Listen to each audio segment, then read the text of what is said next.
In today's video, I want to show you guys how we can fix the problem that you have a dark or dim screen here on your JVC TV. First of what we have to do is that we go into the settings or like the menu. So on this TV we have to go in the menu, but sometimes you have to go into the settings. So then you can go here on the home button, and then you can go all the way up here to the right to the settings, and then go on device preferences, and then here on display settings. But here on this JVC TV we can't do anything here, so this is not important that we allow the game mode.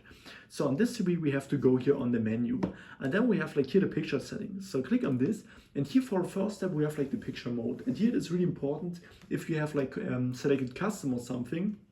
And then check your blacklight here. You can easily change this on the custom. And the blacklight is also really important for the brightness. So make sure that you here put this higher or something if you want. Or what you also can try to do is that we go in another picture mode, and then it also change like the settings here. Okay, and here we have also the echo settings, and here we can try to turn this off or lower it, because sometimes this is also the case that we have a dark or dim screen. Okay, what we also can try to do is that we have like the advanced settings here, and here we can try to reset the picture settings. So sometimes this is also really helpful.